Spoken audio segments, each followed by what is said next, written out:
Fuar gezimizde de şu an Novatom taze yem makinelerinin standındayız ve yanımızda Halit Gayretli var. Kendisi firmanın genel müdürü ve bize 7 ayı 7 güne nasıl düşüreceğimizle ilgili bilgiler verecek. Halit Bey merhaba. Merhaba. 7 ayı 7 güne düşüreceğiz dedik. Yem yapmak bakımından söyledik tabii ki bunu.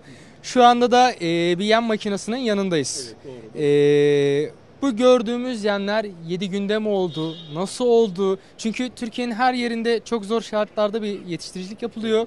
Siz bize ne avantaj sağlayacaksınız? Biz size ne avantaj sağlayacağız? Bütünüyle hormonsuz, GDO'suz, kesinlikle vitamin takviyesiz bir şekilde yem üretimi yapacağız biz size. Elenmiş arpa tohumları veya serin iklim tahılları diye geçen arpa, buğday, tirkali, fi gibi bitkilerin 7 günde taze yemin nasıl üretildiğini anlatmaya çalışacağım. İlk gün taze yemlerimiz de değil, taze tohumlarımızı tepsinin içerisine belli bir miktarda sürüyoruz. Her bir tepsiye yaklaşık olarak 2 kilogram ürün koyuyoruz. 7 gün içerisinde her gün yeni ürün sürerek 7. günün sonunda ürün yeşermiş şekilde bu şekliyle 1 kiloya 8 kilo olacak şekilde, yani bir tepsiden 16 kilogram alacağımız şekilde yetişmiş olarak önümüze sürülüyor. Önümüze gelen ürünler hayvanlara olduğu gibi yedirilebiliyor. Besleyicidir. Kesinlikle hormon ve vitamin katkısı yoktur. Kesinlikle hormon ve vitamin katkısı olmadığı için organik süt yetiştiriciliğinde de kullanılabilen bir ürünle baş başayız. Ürünlerimiz köküyle birlikte yenildiği için %98 civarında sindirilebilir, %100'ü de yenilebilir bir durumda. Ürünümüzle ilgili, bekletmeyle ilgili de bir sıkıntımız yok. Ürünümüzü günlük üretip günlük hayvanlara yedirdiğimiz için belli kapasiteler dahilinde insanların belli miktardaki hayvanlarına göre üretim yapabiliyoruz. Üretimimiz 200 kilogram günlükten 800 kilogram günlüğe kadar mobil, 4800 kilogram günlüğe kadar da sabit sistemler şeklindedir. İstenilen ebatlarda üretimimiz mevcut. Şimdi Halit Bey, ben 7 gün olunca kafamda birkaç soru işareti belirdi. Ben açıkçası bunu size sormak istiyorum çiftçi olarak düşündüğümde.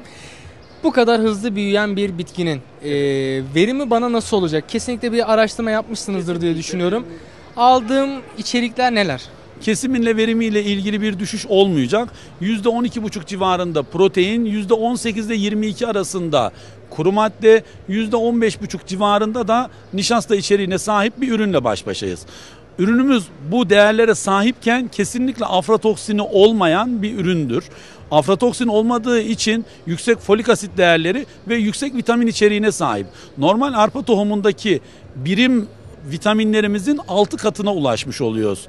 Bitkiyi yetiştirdiğimiz zaman birim vitaminimizin 6 katı var elimizde. O yüzden kesinlikle sağlıklı, kesinlikle doğal bir yem var. Peki ben şimdi bir hayvan yetiştiricisiyim ve şu an bir yem ihtiyacım tabii ki var. Ama ben bu ürünü alacağım zaman bu 5 hayvanım da olabilir, 50 hayvanın 500 hayvanım da olabilir. Tabii. Genel olarak hitap ettiğimiz kesim burada neler? Genel olarak hitap ettiğimiz kesim küçük yetiştiriciliğe başlıyor. Büyük yetiştirici, büyük işletmelere kadar herkese ulaşabiliyoruz. Çünkü günlük 200 kilogram üreten modelimiz de var.